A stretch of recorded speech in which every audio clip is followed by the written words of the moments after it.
الرحمن الرحیم۔ وراثت کے ارکان۔ وراثت کے 3 ارکان ہیں۔ ایک مورث، یعنی وہ شخص جو فوت ہو گیا اور وارثوں کے لیے میراث یعنی ترکہ مال جائیداد وغیرہ چھوڑ گیا ہے، تو اس کو کیا کہیں گے؟ مورث کہیں گے، ٹھیک ہے۔ دوسرا جو رکن ہے وہ ہے وارث۔ وارث کسے کہتے ہیں؟ یعنی وہ شخص جو مورث کی میراث کا مستحق ہو۔ مورث نے، میت نے جو مال جائیداد چھوڑی ہے، اس کو جو لینے والا بنے گا، مستحق بنے گا، اس کو کیا کہیں گے؟ وارث کہیں گے۔ تیسرا ہے میراث یا ترکہ، یعنی وہ قابل وراثت اموال جو میت نے چھوڑے ہوں۔ میت نے جو مال و جائیداد چھوڑی ہے، ان میں سے کیا ہے؟ جو مال و اموال وراثت کے قابل ہیں، ان سب کو کیا کہیں گے؟ میراث یا ترکہ کہیں گے۔ وراثت کے اسباب، یعنی کس چیز کی وجہ سے آدمی وارث بنتا ہے، کون کون سے سبب ہیں کہ جس کی وجہ سے کوئی شخص وارث بنے گا۔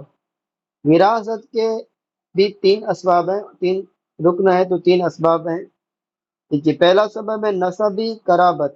نسبی قرابت یعنی رشتہ داری، یہ رشتہ میت کے ساتھ ہونے کی وجہ سے کئی افراد کیا ہے؟ وارث بنتے ہیں۔ اب دیکھیے، اس کا حاشیہ نمبر 1 بھی میں آپ کو پڑھ کے سنا دیتا ہوں، اور اس کو آگے ہم تفصیل سے پڑھیں گے بھی۔ نسبی قرابت، اور دوسرا بھی دیکھ لیتے ہیں، نکاح ہے صحیح۔ نکاح کی وجہ سے، ٹھیک ہے، زوج زوجہ کا اور زوجہ زوج کی وارث بنتی ہے۔ دیکھیے، اب دونوں کو تفصیل سے بتا دیتا ہوں، نیچے حاشیہ۔ نسبی قرابت اور نکاح صحیح کی وجہ سے یہ لوگ وارث بنتے ہیں۔ پہلا ہے ذوی الفروض، دوسرا ہے عصبات نسبیہ، تیسرا ہے ذوی الارحام، اس کو ہم کل پڑھ چکے ہیں، ٹھیک ہے۔ اور چوتھا ہے مقر لہو بالنسب علی الغیر، یہ انشاءاللہ تعالی آج ہم اس کو سراجی کے سبق میں پڑھیں گے۔ مقر لہو بالنسب علی الغیر کون ہوتا ہے، ٹھیک ہے۔ تو یہ جو ہیں، یہ کیا ہے؟ وارث بنتے ہیں اسی وجہ سے۔ اسی طرح ولا کی وجہ سے یہ لوگ وارث بنتے ہیں۔ یہ تیسرا جو سبب ہے ولا۔ ولا یعنی اتاق و موالات، ٹھیک ہے۔ اتاق یعنی آزاد کرنا، موالات مانے عقد ولا کرنا، ٹھیک ہے، عقد بنا دینا۔ اس کی تفصیل بتاتا ہوں۔ دیکھیے کون بنتے ہیں 3، مولا عطا کا، ٹھیک ہے۔ مولا عطا کا وہی جس نے غلام یا باندی کو آزاد کیا، اور غلام اور باندی کا کوئی وارث نہیں ہے، تو پھر یہ جو اس کو آزاد کرنے والا ہے وہ وارث بنے گا۔ مولا عطا کا کے اسباء نسبیہ، اور اگر اس غلام اور باندی کے جو آزاد کرنے والا وہ نہیں ہے، تو پھر جو اس کے اسباء نسبیہ بالترتیب ہوں گے وہ بنیں گے، ٹھیک ہے۔ تیسرا ہے مولا موالات، ٹھیک ہے۔ مولا موالات انشاءاللہ آگے بیان کرتا ہوں۔ باقی موسیٰ لہو بجمیع المال اور بیت المال حقیقتاً وارثین میں سے نہیں ہے، یعنی یہ کوئی بھی نہ ہو، ٹھیک ہے، جتنے بھی اوپر بیان ہوئے یہ کوئی بھی نہیں ہے، تو کیا ہوتا ہے آخر میں؟ پھر موسیٰ لہو بجمیع المال، یعنی جس کے لیے میت نے 1/3 سے زیادہ یا پورے مال کی وصیت کی تھی، تو اس کو دے دیا جائے گا، ٹھیک ہے۔ یوں اگر وارثین موجود ہیں تو 1/3 میں وصیت جاری ہوگی، لیکن اگر وارثین جو اوپر بیان ہوئے کوئی بھی نہیں ہے، تو پھر کیا ہے؟ موسیٰ لہو بجمیع المال کو مال دے دیا جائے گا۔ یا پھر اگر وہ بھی نہیں ہے تو پھر بیت المال کو دے دیا جائے گا، لیکن چونکہ موسیٰ لہو بجمیع المال اور بیت المال یہ حقیقتاً وارثین میں نہیں ہے، اس لیے مصنف نے ان کو کیا ہے یہاں پر بیان تو کیا ہے، لیکن کیا ہے، ان کو تقریباً اس میں شمار کر لیا، حقیقتاً یہ وارثین میں نہیں آتے۔ اب نکاح صحیح بھی وراثت کا کیا ہے؟ سبب بنتی ہے۔ تو نکاح صحیح سے کیا مراد ہے؟ دیکھیے، نکاح صحیح وہ ہے جو شرائط نکاح کے ساتھ ہوا ہو، ٹھیک ہے، جو شرائط نکاح صحیح ہونے کے بعد اگر میاں یا بیوی میں سے کسی کا انتقال ہو جائے تو دوسرا اس کا وارث ہوگا، خواہ دخول یا خلوت صحیحہ ہوئی ہو یا نہیں ہو۔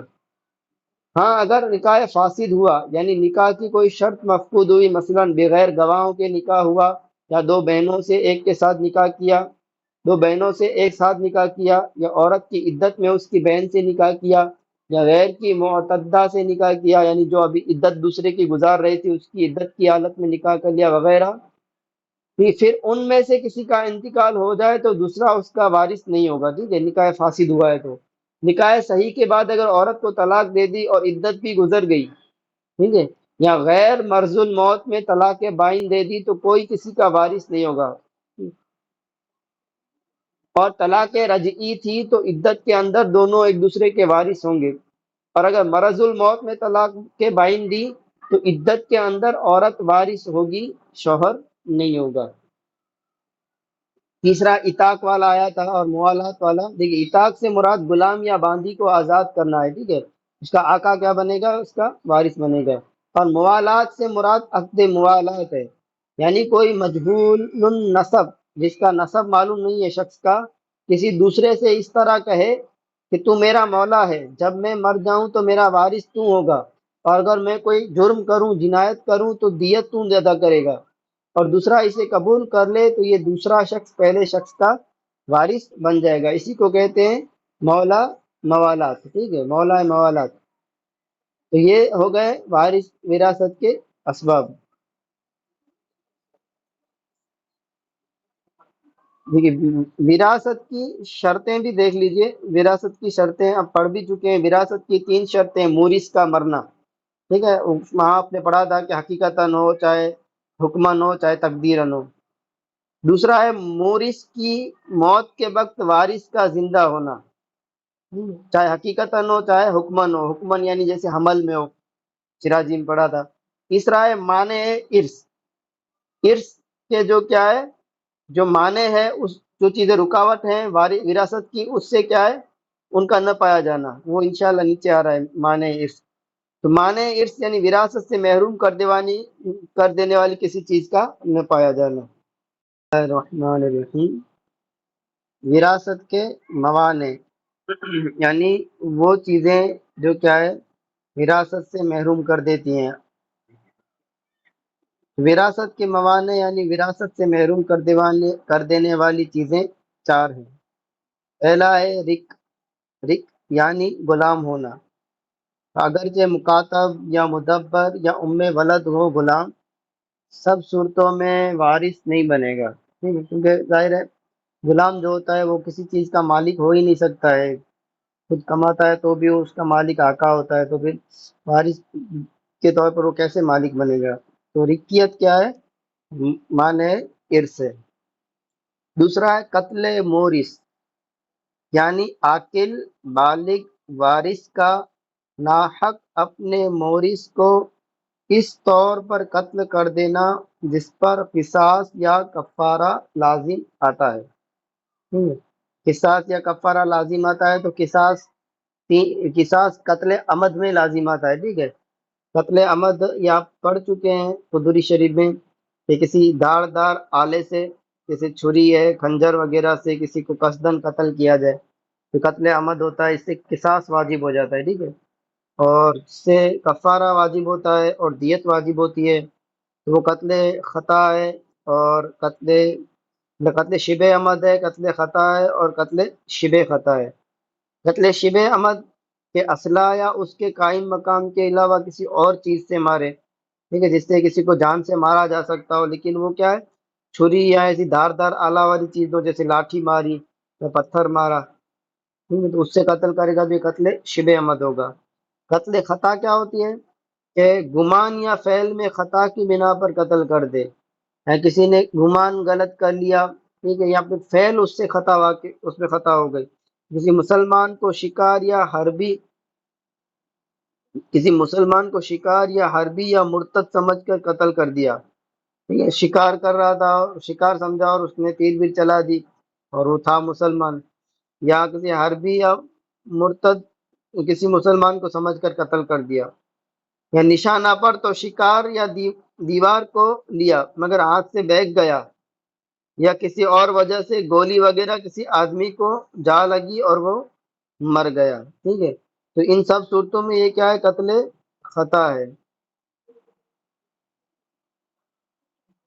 اس طرح قتل شبہ خطا کیا ہوتی ہے؟ کہ ایسا قتل جس میں قاتل کے فعل پہلے اختیاری کو دخل نہ ہو، کہ قاتل کا ایک خطا میں فعل تو تھا، اختیاری تھا، لیکن اس میں خطا ہو گئی، ٹھیک ہے، یا گمان اس نے کیا کہ بھئی شکار ہے اور وہ نکلا کوئی مسلمان، ٹھیک ہے، یا کسی کو مرتد یا کافر سمجھ کے مار دیا اور تھا مسلمان، لیکن جو قتل شبہ خطا ہوتا ہے اس میں اختیاری فعل نہیں ہوتا ہے، جیسے مثلا سوتے میں یا چھت سے کسی پر گر پڑا اور مر گیا، ٹھیک ہے، تو یہ پہلے جو چار ہیں، قتل عمد، قتل شبہ عمد، قتل خطا، قتل شبہ خطا، ان چار اعتبار سے اگر کسی عاقل بالغ وارث نے اگر مورث کو ان چار طریقوں پر اگر قتل کر دیا تو کیا ہے، یہ کیا ہے، وارث وراثت سے ایسا وارث محروم ہو جائے گا۔